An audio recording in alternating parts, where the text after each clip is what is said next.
ഇന്നത്തെ നമ്മുടെ ഗസ്റ്റ് ചന്ദ്രമോഹനാണ്. ചന്ദ്രമോഹൻ്റെ വിശേഷങ്ങളിലേക്ക് നമുക്ക് ചോദിച്ചറിയാം എന്തൊക്കെയാണെന്നുള്ളത്.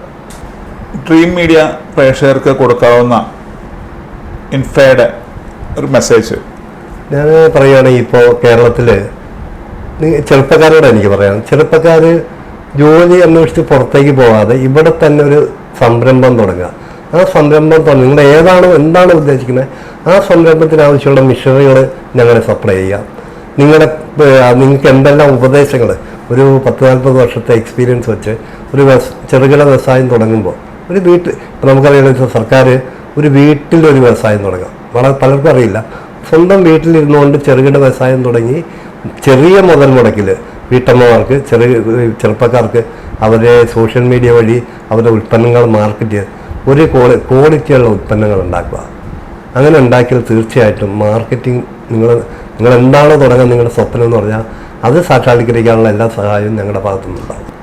നമ്മുടെ ഈ ഇൻഫ്രയുടെ ഒരു പ്രത്യേകത എന്താണ്? നമ്മുടെ ഈ സംരംഭകൻ എന്താണോ ആവശ്യപ്പെടുന്നത് അവർക്ക് എന്താണ്. ഇപ്പം നമ്മുടെ നാളികേരം മാത്രമായിട്ടിരിക്കല്ല. അപ്പോൾ നമ്മൾ ഇപ്പോൾ കഴിഞ്ഞ ദിവസം ഞങ്ങൾക്ക് ഏറ്റവും വലിയ പ്രശ്നം മീൻ ഉണങ്ങി കൊടുക്കുക, മീൻ ഉണക്കി കൊടുക്കുക, ഉണക്കമീൻ.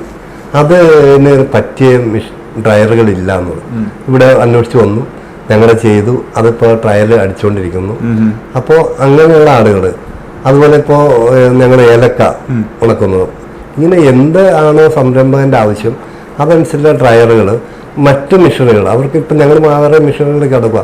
കാരണം ഇതെല്ലാം പുറത്തുപോയി മേടിക്കുമ്പോഴുള്ള ബുദ്ധിമുട്ടുകൾ ആളുകൾ പറയുന്നത് അവർക്ക് സർവീസ് കിട്ടില്ല. അതാണ് മെയിൻ. അതുകൊണ്ട് നമ്മളൊരു സംരംഭകൻ, ഞാൻ ഉദ്ദേശിക്കുന്നത് ഒരു സംരംഭകനെ വളർത്തിക്കൊണ്ടുവരിക. നമ്മൾ മിഷൻ കൊടുക്കുക മാത്രമല്ല അവർക്ക് എന്തെല്ലാം ചെയ്തു കൊടുക്കാൻ പറ്റും നമ്മളെ കൊണ്ട്. അതുപോലെ തന്നെ സാറ് എങ്ങനെയാണ് ജീവിച്ച് വന്ന രീതികൾ അല്ലേ? അതെ, അതേപോലെ മറ്റുള്ളവർക്ക് ഷെയർ ചെയ്ത് കൊടുക്കാവുന്നതാണ്. അതാണ് പലരും എൻ്റെ മൊബൈലിൽ നോക്കിയാൽ സംശയങ്ങൾ. അപ്പം നമ്മൾ പറയും എങ്ങനെ തുടങ്ങണം, ഒരുപാട് ബുദ്ധിമുട്ടുകൾ സഹിച്ച്. അല്ലാതെ നെഗറ്റീവ് ഉണ്ടാവുമല്ലോ ഒരുപാട് കഷ്ടപ്പാടുകൾ സഹിച്ചാലും ഒരിക്കലും വിജയിക്കുന്നുണ്ട്, അത്രേ ഉള്ളൂ, സംശയമില്ല.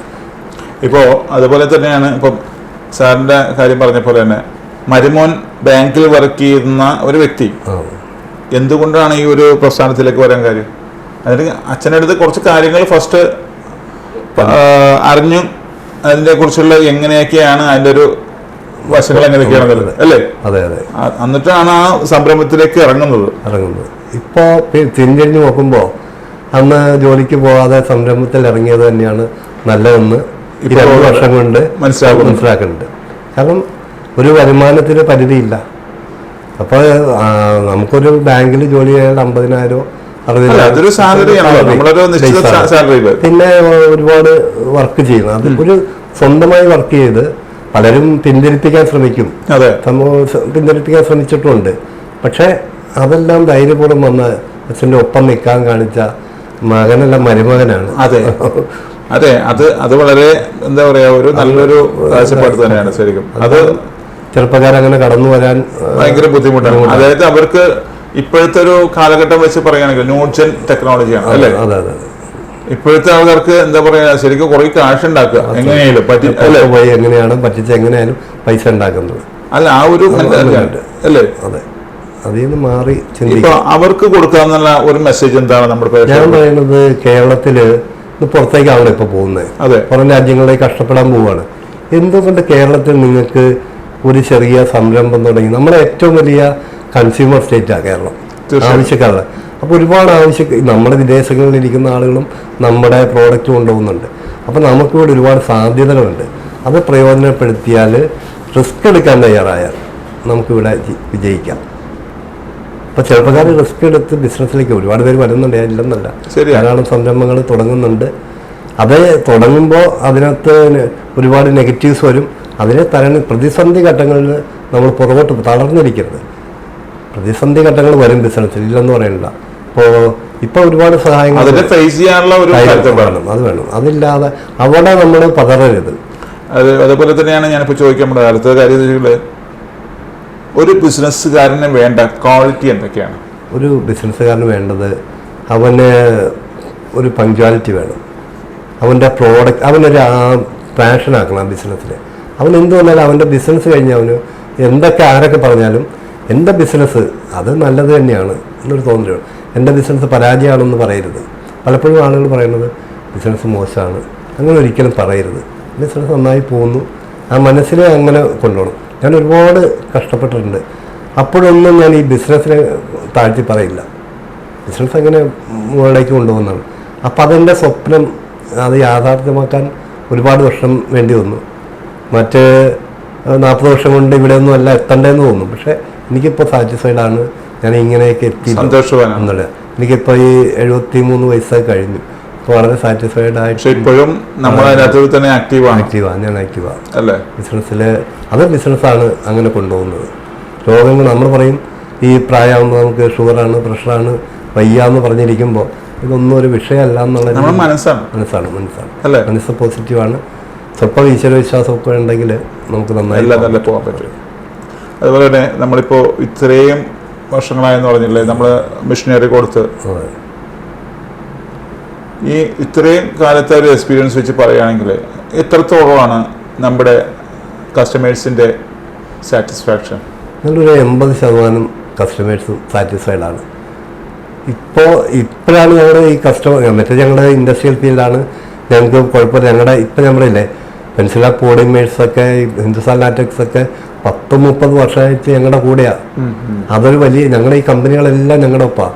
ഏത് ഇൻഡസ്ട്രിയൽ ഫീൽഡ് എവിടെ ചെന്നാലും ഇൻഫ്ര സാധനം വാങ്ങിച്ചോ, ആ ഇൻഡസ്ട്രിയൽ ബെൽറ്റാണ് ഞങ്ങളെ ഇങ്ങനെ.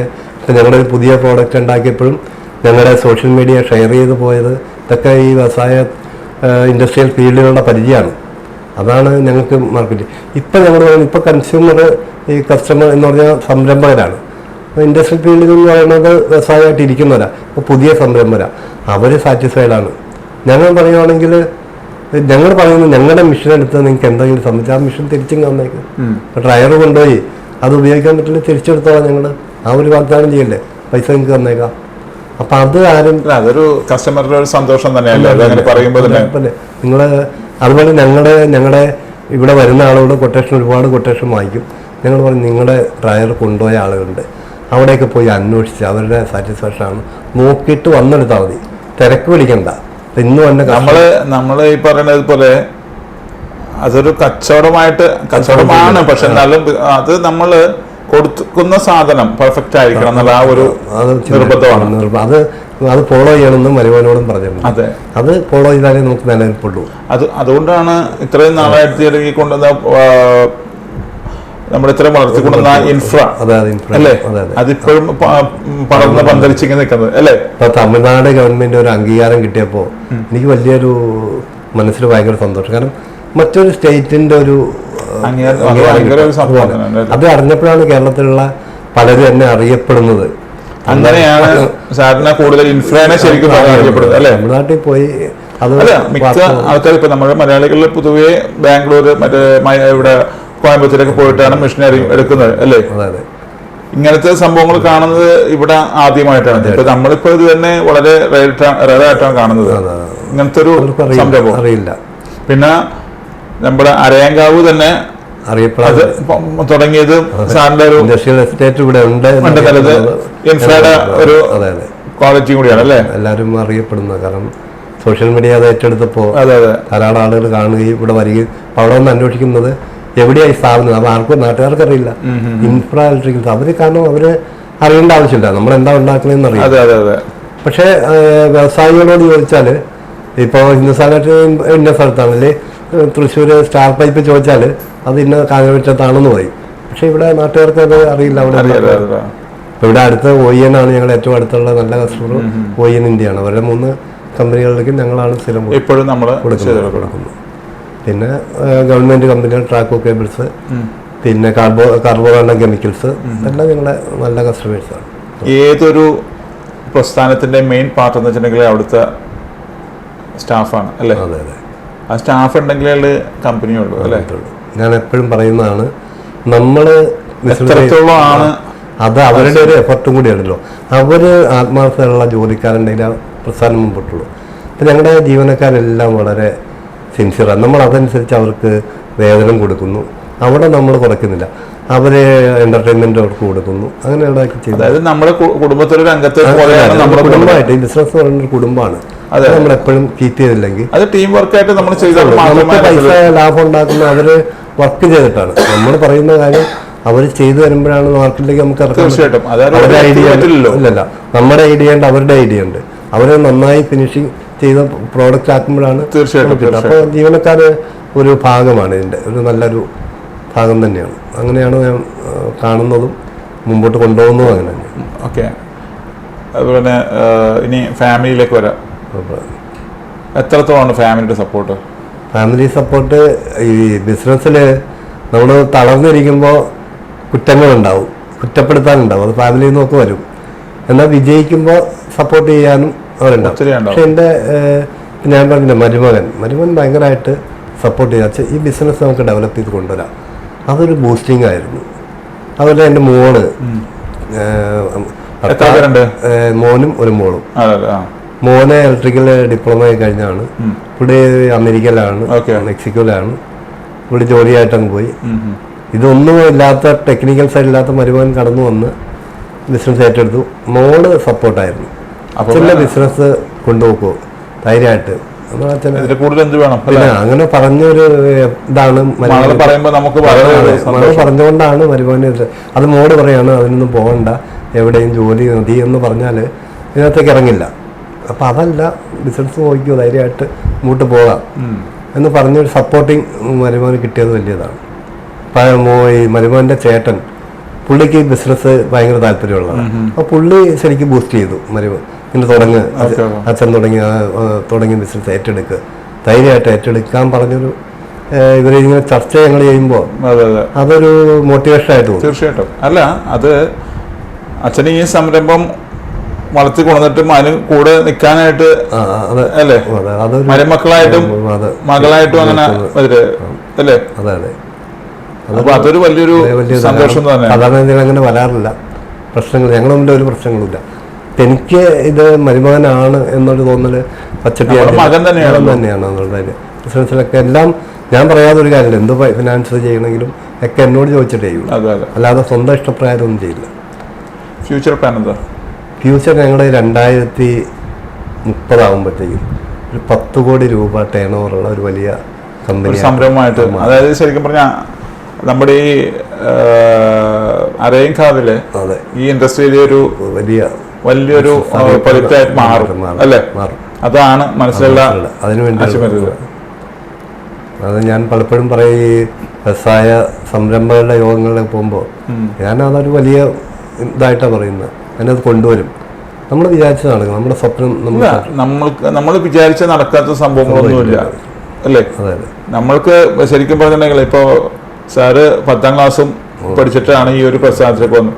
ഇത്രയും വർഷങ്ങളായിട്ട് ഈ ഇൻഫ്ര നിലനിർത്തി കൊണ്ടുപോയത് സാറിന്റെ ഒരു എഫേർട്ട് കൊണ്ട് മാത്രം അല്ലേ? എഫർട്ട് എടുക്കാൻ തയ്യാറാണ്. അപ്പോൾ ഏതായാലും സാറേ, ഒത്തിരി വിശേഷങ്ങൾ, നമ്മൾ ഇൻഫ്രയെ കുറിച്ചുള്ള ഒത്തിരി വിശേഷങ്ങൾ സംസാരിച്ചു. അപ്പോൾ ഏതായാലും 2030 വലിയൊരു സംരംഭമായിട്ട് വരട്ടെ എന്ന് പ്രാർത്ഥിച്ചുകൊണ്ട് നിർത്തുന്നു. ഏതായാലും നമ്മളുടെ ഡ്രീം മീഡിയയുടെ എല്ലാവിധ എന്താ പറയുക സപ്പോർട്ടും നമ്മുടെ കയ്യിൽ നിന്നുണ്ടാവും. ഓക്കെ, നന്ദി. ഹലോ, എന്തുണ്ട് സുഖം? പേരെങ്ങനെ? പേര് വിനോദ് എന്നാണ്. വിനോദ്. സാറിന്റെ മരുമകനാണ്, മകളുടെ ഭർത്താവാണ്. മരുമനെ കുറിച്ച് ഒത്തിരി കാര്യങ്ങൾ പറഞ്ഞു. ബാങ്കിലാണ് വർക്ക് ചെയ്യുന്നത്? ഞാൻ ഫിനാൻസ് ഫീൽഡിലായിരുന്നു, ബാങ്കിലായിരുന്നു. HDFC ബാങ്ക്, അതുപോലെ അവീവ life insurance company, 2-3 finance company. അതെ. എന്ത് തോന്നുന്നു നമ്മുടെ ഈ ഒരു ഇൻഫ്രാല് വന്നിട്ട് അച്ഛന്റെ സപ്പോർട്ടിലേക്ക് കൂടി എന്ത് മനസ്സിലായി? അത് എന്ന് വെച്ചാൽ ഞാനൊരു ഫിനാൻസ് ഫീൽഡിലാണ് വർക്ക് ചെയ്തത്, അതുകൊണ്ട് നല്ല പ്രഷർ ഉണ്ടായിരുന്നു. ജോലിക്ക് അത്യാവശ്യം നല്ല പ്രഷർ ഉണ്ടായിരുന്നു. അപ്പോൾ ഞാനും അങ്ങനെ ഒരു എന്തെങ്കിലും ഒരു ബിസിനസ്സായിട്ട് മുന്നോട്ട് പോകാനുള്ള ഒരു ആലോചന അന്ന് ഉണ്ടായിരുന്നു. അപ്പോഴാണ് അച്ഛൻ ഒരു സംരംഭമായിട്ട് 40 വർഷത്തോളമായിട്ട് ഈ മേഖലയിൽ ഉണ്ടായിരുന്നു. അപ്പോൾ അച്ഛനും അത് അത്രയും വർഷങ്ങളായിട്ട് പണിക്കാരൊക്കെ 1-2 പേര് അന്ന് ഉണ്ടായിരുന്നുള്ളൂ. അപ്പോൾ അത് തുടർന്ന് കൊണ്ടുപോകാൻ അച്ഛൻ ഒരു ദിവസം വെറുതെ നമ്മൾ സംസാരിച്ചിരിക്കുമ്പോൾ എൻ്റെ അടുത്ത് ചോദിച്ചു, അപ്പോൾ നമുക്ക് ചേർന്ന് നടത്തിക്കൊണ്ട് പോയാലോ എന്നൊരു ഐഡിയ പറഞ്ഞു. അപ്പം ഞാനും ഉള്ളിലൊരു ചെറിയൊരു ഇതുണ്ടായിരുന്നു. ചെറിയൊരു പേടി ഉണ്ടായിരുന്നു. കാരണം ഇത് അച്ഛൻ ചെയ്തുകൊണ്ടിരിക്കുന്ന ഇൻഡസ്ട്രിയൽ ഹീറ്റർ എന്ന് പറഞ്ഞൊരു പ്രോഡക്റ്റ് ആയിരുന്നു. അത് മാത്രമല്ല, അപ്പൊ അത് ഞാൻ കല്യാണം കഴിച്ച് വരുമ്പോഴൊന്നും അതിനെ കുറിച്ച് എനിക്ക് യാതൊരു ഐഡിയ ഇല്ല. അല്ലെ ടെക്നോളജി നമുക്ക് ബാങ്കിങ്ങിനൊക്കെ കുറിച്ച് പറയാം അല്ലേ. നമ്മൾ അതിനെപ്പറ്റി പഠിച്ചിട്ടില്ല നമ്മളൊന്നും. ഇല്ല. അപ്പൊ ആ ഫീൽഡ് ആകുമ്പോൾ നമ്മൾ ചെയ്തുകൊണ്ടിരിക്കുന്ന ഫീൽഡ് നമുക്ക് കംഫർട്ടബിൾ ആണ്. വർക്ക് പ്രഷർ ഉണ്ടെന്നേ ഉള്ളൂ. ഇതൊരു പുതിയ പ്രൊഡക്റ്റ്, പുതിയൊരു തലമാണ്, പുതിയൊരു മേഖലയാണ്. അപ്പൊ അതിനെക്കുറിച്ച് എനിക്കൊരു ഭയങ്കര ഒരു വറി ഉണ്ടായിരുന്നു. അപ്പൊ അതെങ്ങനെ അത് ഇപ്പൊ ഞാൻ വളരെ ഹാപ്പിയാണ്. അത് സംസാരിക്കുമ്പോൾ തന്നെ മനസ്സിലായി. അതെ അതെ അതെ. താടി കടത്തിരിക്കുന്നത് ഞാൻ ശബരിമലയ്ക്ക് നോയമ്പാണ്. അതല്ലേ, എല്ലാം എന്താ പറയാ, അയ്യപ്പന്റെ എല്ലാ അനുഗ്രഹങ്ങളും എന്താ പറയാ നമുക്ക് കമ്പനിക്കാണെങ്കിലും അല്ലേ ഗ്രോത്ത് ഉണ്ടാവണം. നമുക്ക് ദൈവാധീനം ഉണ്ടെങ്കിൽ എല്ലാ കാര്യങ്ങളും അത്രേ ഉള്ളൂ. ഇപ്പൊ അച്ഛനെ പോലെ തന്നെയാണ്. അതെ അതെ, കാര്യങ്ങളും നമ്മുടെ അച്ഛൻ്റെ അടുത്ത് ചോദിച്ചിട്ട് കാര്യങ്ങൾ ചെയ്യാറ്. അതെ, അത് വളരെ ഒരു എന്താ പറയാ മരുമോൻ എന്നുള്ള ഒരു കൺസെഷൻ അല്ല നമുക്ക് കൊടുക്കുന്നത്, പക്ഷേ മകൻ എന്നുള്ള ഒരു അല്ലേ. അതെ അതെ അതെ അതെ. അത് എന്തുണ്ടെങ്കിലും നിങ്ങൾ പരസ്പരം ഷെയർ ചെയ്തിട്ടാണ്. ബിസിനസ് പരമായിട്ട് എന്ത് കാര്യങ്ങളും നമ്മളിപ്പോൾ രാത്രി ആയാലും ഇപ്പോൾ ഇത് കഴിഞ്ഞിട്ടായാലും നമ്മളൊന്ന് ഡിസ്കസ് ചെയ്തിട്ട് അച്ഛനോട് കാര്യങ്ങൾ ചോദിച്ചിട്ട് നമ്മൾ ഡിസിഷൻ എടുക്കാറുള്ളൂ. ഇപ്പൊ നമ്മളിവിടെ എത്ര ദൂരം വരെ നമ്മൾ ഈ ഒരു സാധനം, ഈ മെഷീനറി നമ്മൾ സപ്ലൈ ചെയ്യുന്നുണ്ട്? ഇപ്പൊ നമ്മൾ സ്റ്റാർട്ട് ചെയ്യാൻ നമ്മൾ കേരളത്തിലായിരുന്നു അതിന്റെ സപ്ലൈ. ഇപ്പൊ നമ്മൾ തമിഴ്നാട് ഉണ്ട്, അതുപോലെ ആന്ധ്ര ഉണ്ട്, അതുപോലെ കർണാടക, എല്ലാ സ്റ്റേറ്റിലും തന്നെ നമ്മുടെ നമുക്ക് എവിടെ വേണമെങ്കിലും എത്തിച്ചു കൊടുക്കാം. അതെ അതെ അതെ അതെ, കേരളത്തിൽ എവിടെ വേണമെങ്കിലും നമ്മൾ എത്തിച്ചു. കേരളത്തിൽ നമ്മൾ എല്ലാ ജില്ലകളിലും തന്നെ നമ്മുടെ പ്രോഡക്റ്റ് ഉണ്ട്. നമ്മൾ ഏകദേശം ഒരു 3 വർഷത്തോളമായുള്ള ഈ ഡ്രയർ എന്ന ഇപ്പൊ നമ്മൾ ഏകദേശം ഒരു ചെറുതും വലുതായിട്ട് 500ഓളം ഡ്രയറുകൾ നമ്മുടെ ഈ ഒരു കേരളത്തിൽ തന്നെ ഉണ്ട്. അതുപോലെ തന്നെ കർണാടക ഈ പറഞ്ഞ സർവീസ് ഒക്കെ നമുക്കൊരു 3-4 പേര് ടെക്നിക്കൽ ടീം ഉണ്ട്. അപ്പൊ നമ്മൾ എന്ത് കേസ് വന്നാലും നമ്മളൊരു 24 hours മാക്സിമം തീർത്ത്. അപ്പൊ നമുക്കും എന്ന് പറഞ്ഞാൽ നമുക്ക് ഇത്രയും ഡ്രൈവറുകളും അതുപോലെ കിട്ടാനുള്ള കാരണം എന്ന് പറഞ്ഞു കഴിഞ്ഞാൽ ഒരു കസ്റ്റമർ പല കസ്റ്റമറായിട്ട് അങ്ങോട്ടും ഇങ്ങോട്ടും എന്ന് പറഞ്ഞാൽ നമ്മുടെ സർവീസ് ബാക്കിയുള്ള ഗുണങ്ങൾ കൊണ്ട് തന്നെയാണ് നമുക്ക് മെയിൻ കാര്യം. നമ്മൾ കൊടുക്കുന്ന സാധനത്തിന്റെ സർവീസ് ആണ് ആൾക്കാർ നോക്കുന്നത്. അതെ അതെ അതെ അതെ അതെ തീർച്ചയായും. അപ്പോ നമ്മളിപ്പോ കോയമ്പത്തൂരാണെങ്കിലും ചൈനയിൽ നിന്ന് എടുത്തിട്ടുണ്ടെങ്കിലും നമ്മള് ഒരു ലോട്ടറി എടുക്കണ പോലെ. അതെ അതെ അതെ അതെ റിസ്കിയാണ്. അതെ, നമ്മൾ എടുത്തു കഴിഞ്ഞാൽ എന്തെങ്കിലും ഒരു കംപ്ലൈന്റ്, മെയിനായിട്ട് പ്രശ്നം കസ്റ്റമർ അഭിമുഖീകരിക്കാന്ന് വെച്ചാൽ എടുത്തു കഴിഞ്ഞിട്ട് പിന്നെ ആഫ്റ്റർ സർവീസ് തീരെ കിട്ടുന്നില്ല. അപ്പം അതുകൊണ്ടാണ് നമുക്കും ഇത്രയും ഒരു ഡ്രയർ ഇവിടെ കൊടുക്കാൻ പറ്റിയതും. ഏതായാലും ഈ ഒരു വ്യത്യസ്ത ഒരു കൺസെപ്റ്റ്, അച്ഛൻ്റെ ഒരു ആശയം നല്ലത് തന്നെയാണ് അല്ലേ? അതെ അതെ തീർച്ചയായിട്ടും. അപ്പം ഈ പറഞ്ഞ പോലെ ഫാമിലിയുടെ സപ്പോർട്ടും കൂടി അല്ലേ, ഇപ്പം അത് കുറച്ചും കൂടി വൈഫിന്റെ സപ്പോർട്ട് അല്ലേ? അതെ അതെ അതെ. പിള്ളേര് 2 കുട്ടികളാണ്. മൂത്തയാൾ 8ാം ക്ലാസ്സിലേക്ക്, പിന്നെ ഇളയാളും 3ാം ക്ലാസ്. 2 പെൺകുട്ടികളാണ്. Okay okay. വൈഫ് ടീച്ചറാണ്, ആരക്കുന്നം സെന്റ് ജോർജ് സ്കൂളിൽ പഠിപ്പിക്കും. ഈ ഇതിന്റെ കൂടെ തന്നെ ഈ കമ്പനിയുടെ സപ്പോർട്ടും ചെയ്യാറുണ്ട് അല്ലേ? അതെ അതെ തീർച്ചയായിട്ടും.